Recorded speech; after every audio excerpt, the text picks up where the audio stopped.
But at some point when I came back to Estonia, I'm training all these people and giving them the best exercise, the best intensity, and so on and so forth. And I'm seeing that they're not changing at all. And the people who weren't changing were the people who didn't have a good diet. And I saw that this is the problem. I don't need to teach somebody how to squat or tell them to run or whatever. I need to bring up a change, what they really want, because 75% people want to tone up and lose weight. So in order to, start changing the 75%, I knew that I need to focus on their nutrition.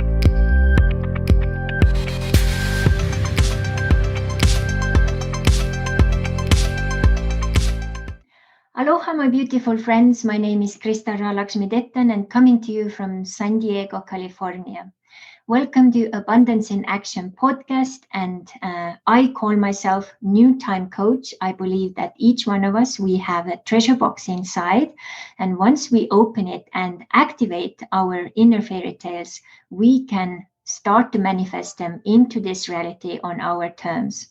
Welcome to this week's episode. And in case you would like to know more about the longer introduction to the guest of this week, please go back to the episode 1, part 1 with this guest, and you can get all the introduction. So this episode will jump in with the topic, so there will be no longer introduction here. So enjoy, and as always, please like, share, and comment, and enjoy. I would like to dive into more into the questions and look from different areas. Who is Erik? Who is Erik Orgu? And in Estonia, you have been so brave. You have done things differently and also come up with lots of innovative things and solutions.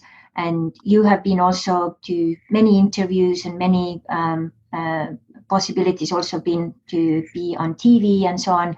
So you at times have been also, I don't know how to even call it in English, but in the focus point has been something really weird. Like recently there was this scandal in Estonian, we call it kringli skandal, which is a pastry scandal. So someone was claiming that you're eating too many pastries and you're not following your own, food plans and so on. What do you say about that? How has this been?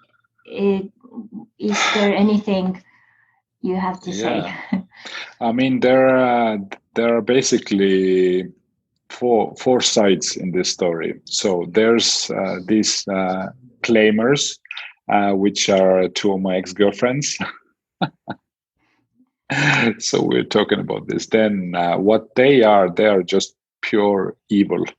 But they're not like, okay, pure evil is too much. They're 95% evil because they were actually both apologized for trying to bring me down with a pastry scandal. Then there's media, who's obviously, for media, this is like a gold mine because people are just even laughing or hating or whatever, there's just emotion are going wild, mostly laughing. And then there's the people who saw all of that, from their point of view. And I'm glad to say that about 99% of people are like, they realized what his exes tried to do. They realize how the media is trying to blow it up. And they realize actually how stupid it all is because, like, as a nutritionist, I'm not allowed to eat pastries. And like, what the hell, And then there's the fourth side, who's in on this is me.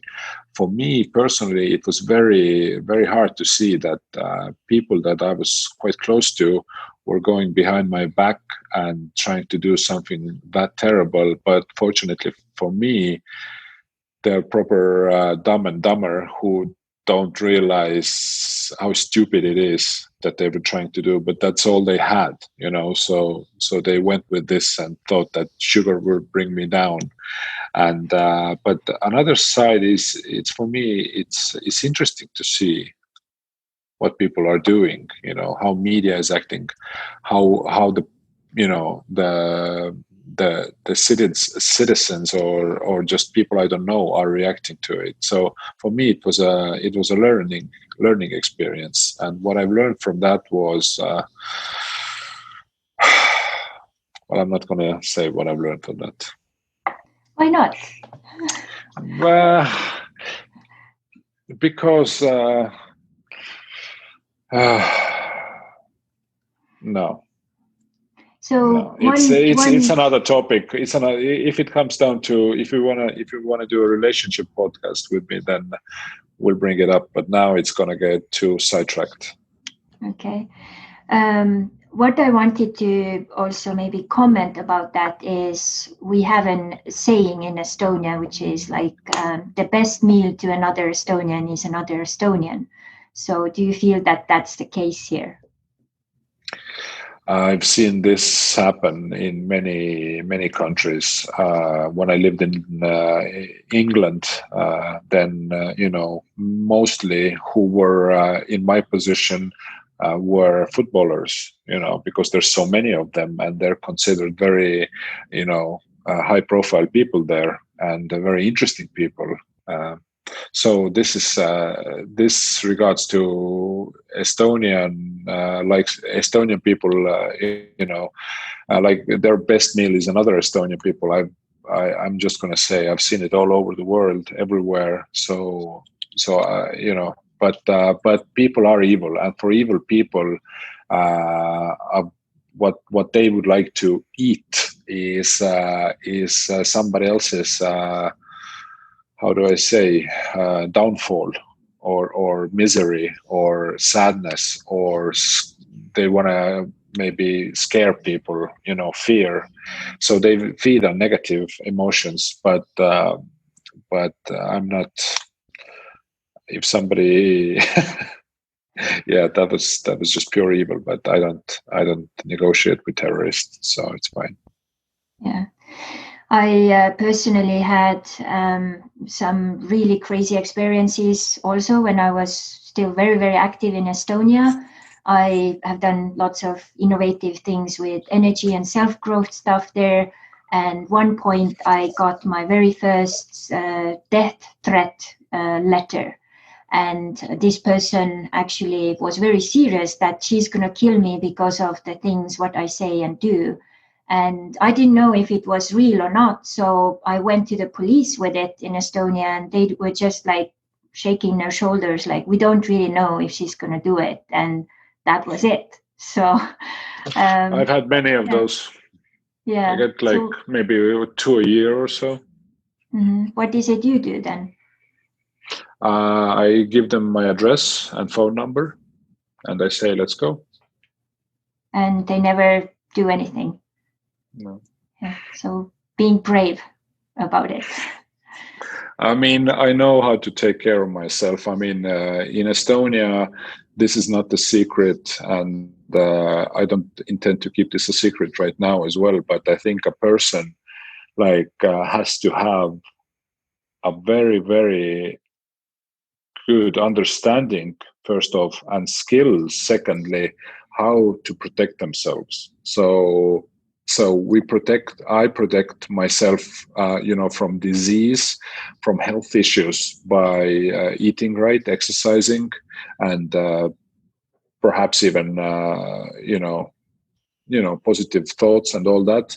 And I also know how to take care of myself when somebody sends me a death threat or actually comes up to me and tries to do something. So I do kickboxing, and I do have firearm as well. Everything is legal, of course. And so since I think a person should be able to, obviously not maybe get a gun, maybe that's too much, but a person should take a self-defense course or something like that. And not because you're able to hurt somebody, but you're able to protect yourself. It's called self-defense. It's not called somebody else's attack course. It's called self-defense. And sometimes the best defense is attack. Sometimes the best defense is run. And I'm just amazed. Again, I know so many people who have had trouble, and actually most of these people I know who have had trouble with physical violence are female.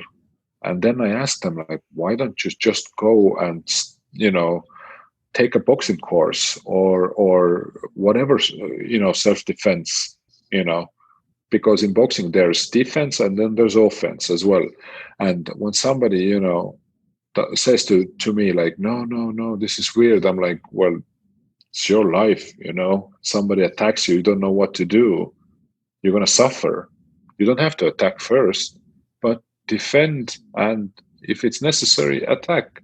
So when it comes to death threats, I'm very confident. If somebody comes up to me and I don't care. As in, I'm doing my best. I know I'm not going to be in trouble. I'm not in bad trouble, at least. Mm-hmm. So that's why I keep myself mentally and physically in a good shape, just to be able to take care of myself, defend myself against disease or people. It doesn't matter really for me. Mm-hmm. Yeah, that's a very good point here and good suggestions. And I personally think I've been thinking also in the perspective of children who have been attacked or also misused sexually, that maybe even in the child, like in the kindergarten, they could actually teach some basic self-defense. Depends what age, but Yeah. there I think they need more like psychological help, as in even in a way that if something happens to a children or to a child, they know that it's okay to go and tell their parent, or if it's parents who are mistreating them, it's okay to tell their teacher or even a police. But children, they're mentally weak, and they live with this sometimes many years, and they become weaker and weaker, and then they bring this to their adulthood, and then they start taking action when they're adults, maybe even not then. So for kids, definitely it's okay to give it's necessary to give information that something bad happens to you, go and find help. But for an adult, because we move around when it's dark outside, we go traveling different cities and so on and so forth. We deal with different people. We're free to go around wherever we like, basically.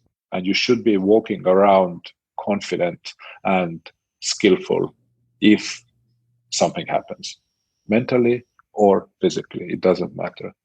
Mental strength and mental self-defense is very important as well, because when somebody tells somebody else like a bad word, even if it's true, people, they shouldn't be offended or run or cry. They should be thinking, okay, what should I do about this now? What's the solution? Why would you cry? Because it's like getting slapped in the face physically. You're like, oh my God. But with words, it's the same thing. But you have to, stand up to this, say that this wasn't nice, or I'm going to do something about it. Not obviously start getting violent or whatever. But yeah, this world is weak. I'm sorry to say that, but I'm laughing. But no, it's not funny actually. Yeah. So how is a man like you so successful and doing so many things, being professionally active and so on? How is it that you're still single? Is that a conscious choice, or what's behind that? Yes, it's been a conscious choice for many years. I'm so basically, if I go back to my early 20s, or even when I wasn't 20, I was already in a relationship, and in my basically 20s and maybe even early 30s, it was for me very, very important, a very important part of my life, because that other person mainly was there because I wasn't getting along with myself, the way I have for the past few years. And a person, I think can only be in a good relationship with somebody else before they have to be in a good relationship with themselves. So now that I feel that I'm good with myself, I'm starting to, how do you say, switch my thinking from being from choosing to be consciously single to trying to get back to that what's the other word, not being single word. Yeah.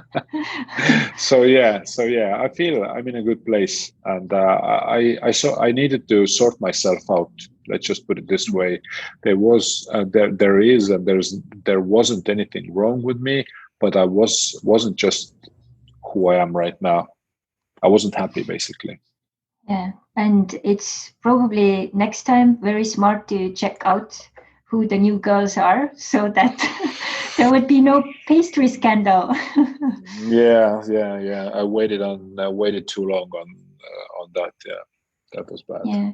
I knew these were bad girls, but I didn't I didn't expect this. But actually, it benefited me, so I'm actually glad that all this happened. So it was very good publicity and crash course in many things in life. So for me, I'm actually happy that this happened.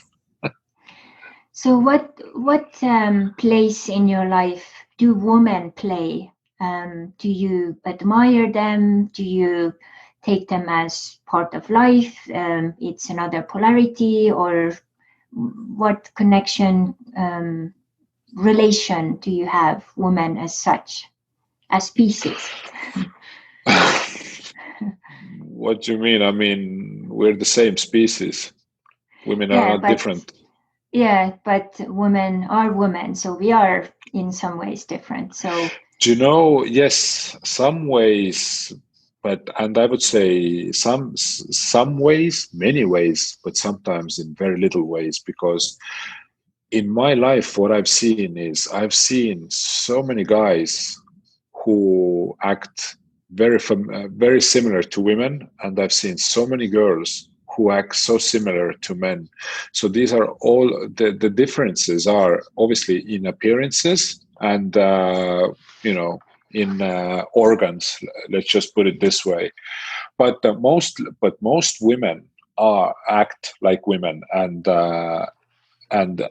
less women act like guys, as I just mentioned. But for me, I was just talking about this yesterday. I have women in my life play basically. There's 4 groups of women in my life. Women who I work with. So basically, there's no difference. There's no difference basically if I have a woman and a man who I work with, they get the same treatment from me. And obviously how I treat them depends on who they are and how they act and what they produce and so on and so forth. And then there's relatives, and then there's women, basically my friends' girlfriends. And then there's women as I don't know, potential partners, you might say. But for me, I respect a woman as much as I respect a man, and I respect a man as much as I respect a woman. Or I don't know. I don't see. I mean, I don't see a different. All these races and black and Latino and whatever. I don't know, because I don't care. I mean, for me, I look at the person, and obviously, I can look at women in a woman in a way that I can't look at a man because I'm straight. So, nothing. So now, I don't know. Nothing like holy or sacred there. I don't know if it's a bad or good thing, but I don't know. I just just try to be good to everybody, and that's it. Men or women, it doesn't matter. Very good. So now, do you think that the fact that you have been so much more courageous and brave is connected to that fact that you lived in England and were outside of Estonia? You were other places too, but that was, I think I understand, one of the places where you were the longest. So do you think that kind of boosted your courage more to do and be who you are, especially in Estonia too, or? Definitely, yeah. Definitely. I mean, it has something. Living in London definitely helped me in a lot of ways. But actually, I didn't realize that because the change was so gradual, and I had to come back to Estonia to see the change. Because in UK, the politeness, the casual talking, and the smiling, and the highs and buys and so on. It just like at some point I started doing it a little bit until up until I did it a lot, and when I came back with that, when the UK Eric came to Estonia and was doing the UK things here, then I was like, oh my God, what there's a huge difference. There's a huge difference how a life in UK is and how it is in Estonia. But it's possible to live that life here in Estonia as well. You just have to surround yourself with the right people. A person can't surround themselves with everybody, because then you get everything, including what you don't want to get. So yeah, but the contrast came out when I came back, because there I didn't realize actually. But then I started living here and I was like, oh my God, this is so strange.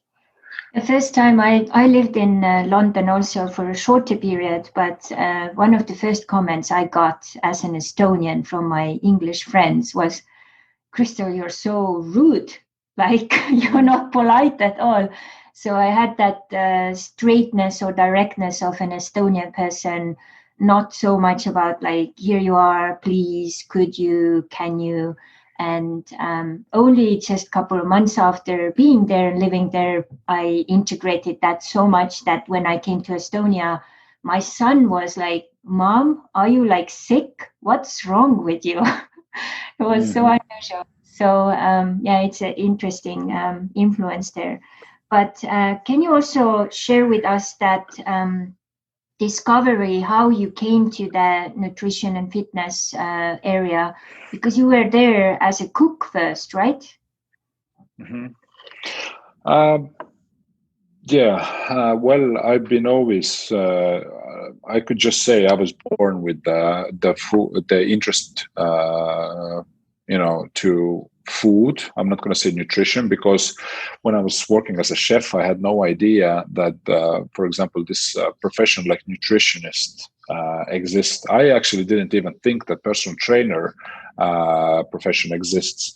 But as I was working as a chef, I found out that these two professions exist, and I learned that it's not that difficult to do what is necessary to start working at these jobs. So that's what I did. I stopped working as a chef in London because I found out that there's something better that I like, that I could do, and where I can because I was so into physical fitness and appearance and all that. I learned that that food has calories, and I can make the tasty food, and I can apply the science at the physical exercise and all that. I can all keep that.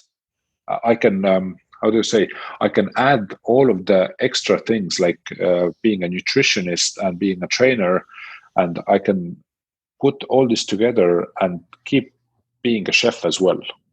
So I can do all these things in perfect harmony, and that's when I decided that I'm not going to be a chef anymore.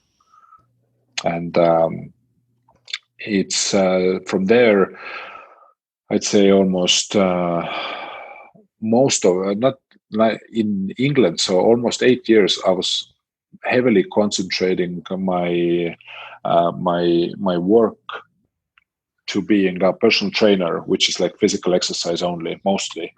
But there's all the nutrition part I was experiencing on myself. So I was the scientist, so to speak.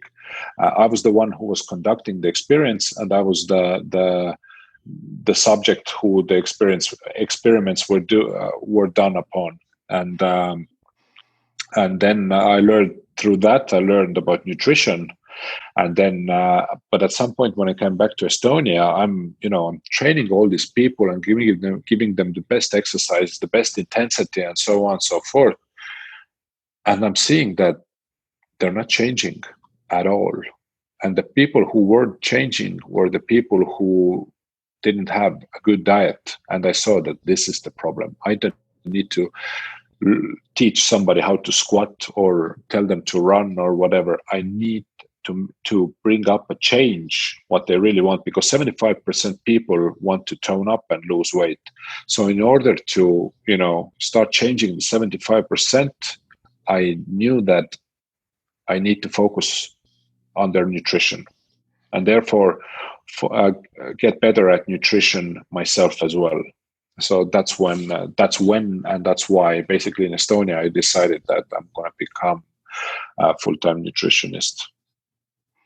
That's such an amazing story. As in Estonian, I have the podcast called Aarete seiklused, which is treasure box like adventures, which means that I believe that each one of us has those different treasures. And here you have shared your story, how you started as a cook and then explored and expanded it to understanding like, wow, this can be connected to fitness. And then I can also start to work with nutrition plans. And then I can put it all together, do what I love, and create a business or businesses out of it. So to wrap it all up, I want to actually touch on this business part because you obviously are doing something right because you have several successful businesses.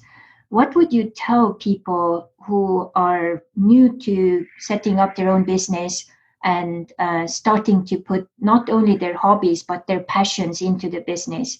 Do you have some tips or tools, maybe 3 or 4, what you would recommend them to take as they start that journey? Well, one thing I would say that a person needs a good mentor. So somebody who has done well in business, because there's a saying that in business, everything that can go wrong in 2 years will go wrong. So it's best to find somebody who will stop you from making many mistakes or big mistakes, because there's no book, there's no I don't know, podcast or whatever that will teach somebody well enough to be able to avoid mistakes and so on and so forth. And in business, I still make mistakes. It's normal, but I'm talking about the big ones. So a mentor for that would be very, very good thing. Then a person needs to, even if they're planning to be a CEO or just own the business, they will need to understand what is marketing. They will need to understand what marketing is. Otherwise, if a person doesn't know what marketing is or thinks that marketing is selling, they're wrong. Because every business needs to sell, whether it be a product, service, or whatever. Selling is every business's business, and marketing as well. And the third thing I would say is get good at selling. So for that, there are basically many books, and I think a person should read at least 4 or 5 books on selling, and then from there, take the best parts or most suitable parts for themselves and apply it to their business. So basically, mentor, marketing, understanding, and skills to sell. From there on, obviously, the last thing, which is very, very important, know your stuff very well. So basically, the business you're into, you have to know everything about this. I mean, if it's nails, or if it's cars, or if it's nutrition, or if it's whatever, movies, I don't know. It doesn't even matter what it is. Even if it's, I don't know, like AirPods, somebody selling Apple products, I have to know exactly how many times you can charge with this, how long does it take to charge, and so on and so forth. What is this material? When was it produced? How long is the warranty? It just keeps going and going and going. You have to know so well what you're doing.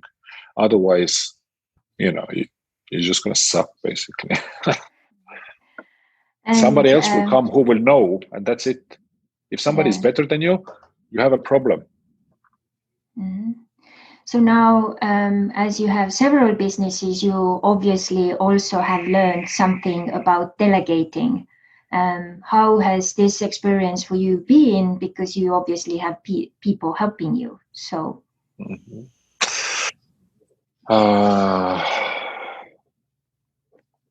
in regards to business, I would say that everybody, who wants to start a business,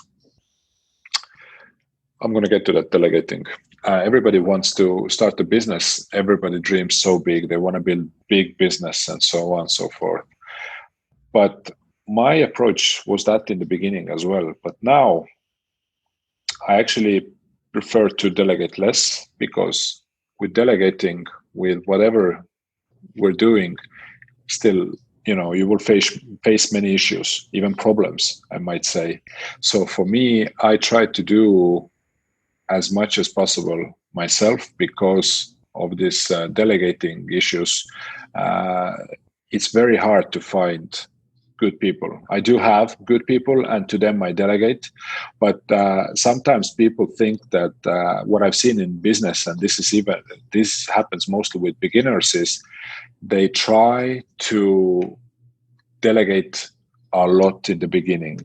But I tell them, no, you can't delegate in the beginning. You have to be and do so much yourself, so you understand your business and what it takes, and what is right, what is wrong, what works, what doesn't. You have to do so much. So obviously, when I started, I worked about 80 hours a week ish, roughly. So that's why now I can delegate. But I see people who work a little bit, even a person in my team tried to start delegating things, and I was like, you can't do this, because this person knows less than you do, and you know so much less than I do. I told him, you need to do all this stuff I told you to do. You need to do this for a year. Then you will know how to delegate best. If you want to delegate, sometimes even 2 years is better. So with delegating, a person should literally know their business so well and what needs to be done, because in delegating, you have to be crystal clear. You can't have in the beginning the thing that when the person you're delegating to starts thinking on their own, if they do better than you, that's a different case. But that happens I don't know, as much as the eclipse. So yeah, unless a person is very lucky, because I see all these people in my industry everywhere just moving around all the time. They work 1 or 2 years, boom, next place. But why they go? Because somebody wasn't happy. They weren't happy with the person who's delegating to them, or the person who was delegating wasn't happy with them. This is why these things are happening. But there are good people as well in my team. I have few who literally they just, because we work together so much and we're very good at what we do, and then from that point we can delegate, and even then mistakes happen. So talking about mistakes, what could you say the 3 biggest mistakes you have learned from business are?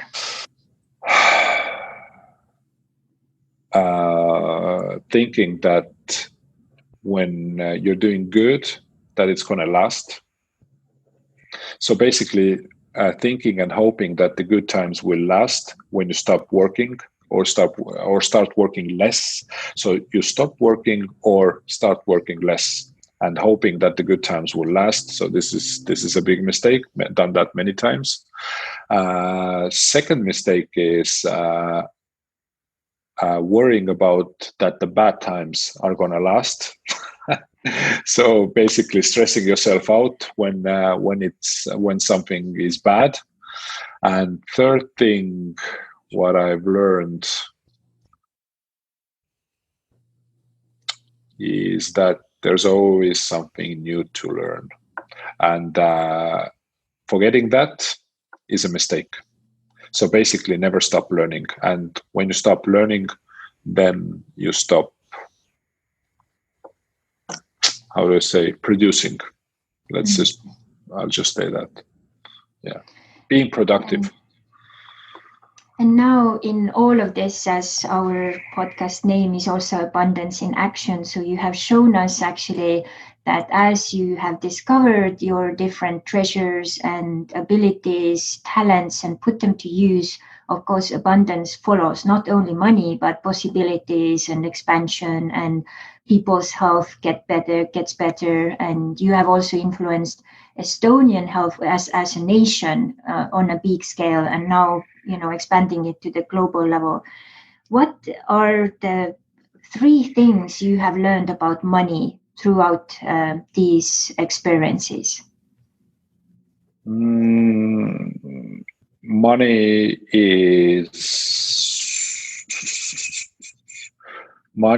is useless unless if you don't do anything useful with it.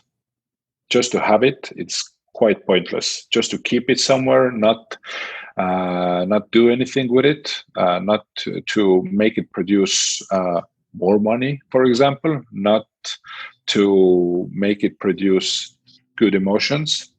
So yeah. And second thing I would say is we need to understand that what we're doing is we're trading money for emotions, because literally everything at the end of the day we do or we experience ends with an emotion in our head.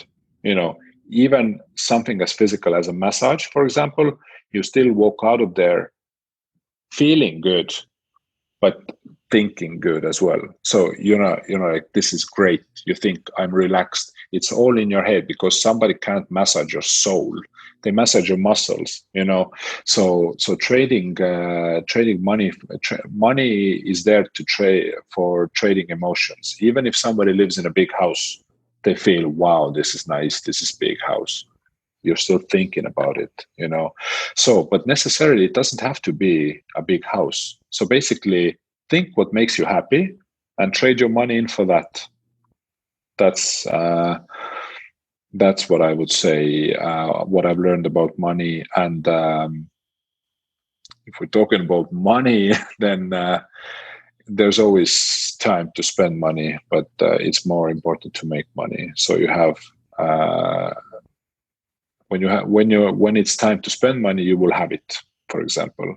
But there's no need for a lot of money. That's the fourth thing I want to say.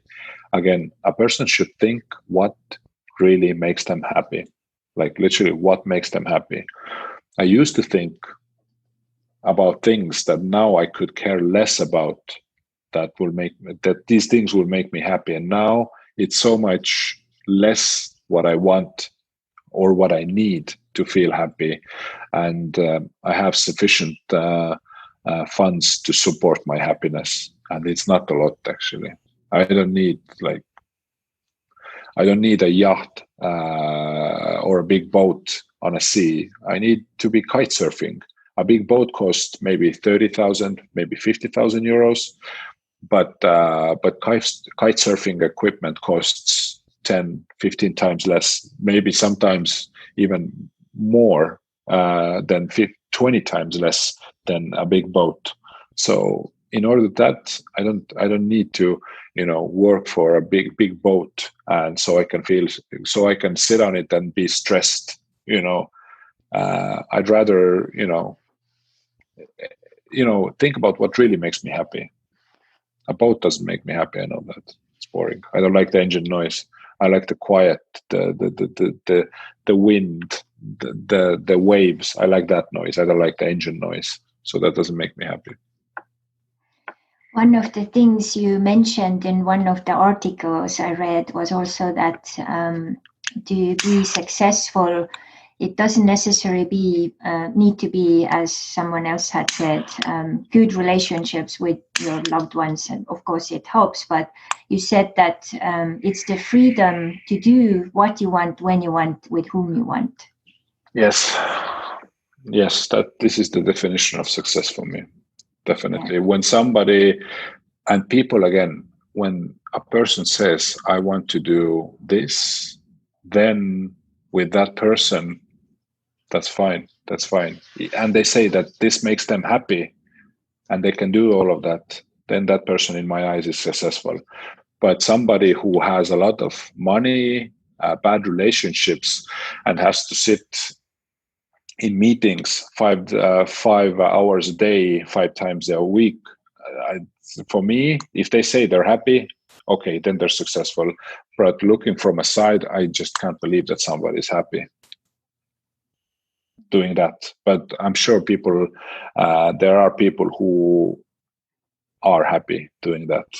But I don't believe it until I see it. I haven't seen it, so I don't know. I know every person who looks successful, they work like crazy. And when they're happy only on Saturdays when they're in their nice house. So for me, it's a bad deal to feel happy only once a week. I need to feel happy 24/7. And allow yourself to feel happy 24/7. I allow myself everything. Yeah, everything. Good. So what is the final words you would like to tell to our listeners and watchers all over the world? Well, since I am a nutritionist, I see how important it is to eat right. So I just tell people that to your listeners that please eat right. If you're not feeling well, if you're not looking the way you want to look, and know that eating right will get you there. This is all I want to say at the moment. Everything else I believe I've said.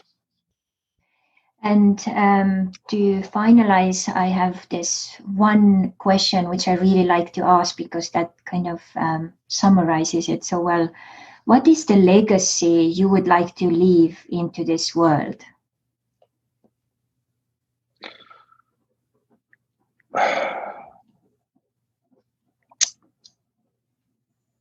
I think it's yet to come. The legacy part, I think it's going to take me a lot, many more years to see that. I don't know progress. At the moment, what I do, so many other people are doing it very well, as good as me, or even better, maybe, probably.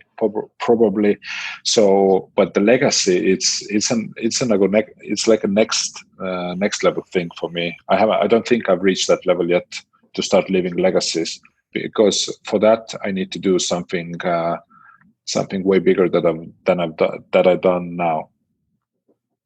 Yeah. So I'm sorry, but the legacy part is yet to come. So we'll do another podcast in a couple of years and see, if I can answer that question. Yeah, very good. So where can people find more information about you? Probably the easiest would be Facebook, because I believe everybody has a Facebook. So there they can just go to my official page, and if they just type in my name, Erik Orgu, just take that account where where it has over 40,000 likes. So that would be the right one. Mm-hmm. And through there, a person can contact me and or leave a comment there, up to them. Mm-hmm. So yeah, that would be the easiest. And I saw that your meal plan is also possible to be opened up in English, right? Yes. Yeah, Yes. so For that it's very easy if a person goes to erikorgu, so erikorgu.ee, not EU, nothing else, but EE, or just a Google search on me and it will come up as well. Just my name and that's it. Yeah. So there are no limitations. Expansion. Here we come. Erik Orgu to the world. Like I said, I'm trying many things, but I think in a year or two we would have some interesting topics to discuss, because I keep pushing and developing myself and my app, and we'll see where it goes. But I have many interesting projects starting right now, so we'll see. We'll see. So we talked also about a little gift for our listeners and watchers. So we will set it up, and then do you want to say anything else about it? I just want to say, basically, it's going to be my meal plan, and I want people to give it a try. Just try it out and see what happens. Good things will happen. I can tell that much, but just give it a go. Try something different, and you will get different results as well. Good, I think. I know. Yeah. So thank you, Erik, so much for your time and dedication to everything what you do, and also that you were here today to share your story with the world. It was such a pleasure and honor to work with you. Thank you. And as we had quite a long conversation, it's probably going to be 2 different episodes. So when you see the first part, you will be very excited to see the second part. So just check it all out. Thank you for watching. Please like, share, subscribe, comment, and if there is anything you would like to do to support our podcast, let us know as well. Thank you so much, and all the best, and eat healthy. Bye. Mahalo. Bye.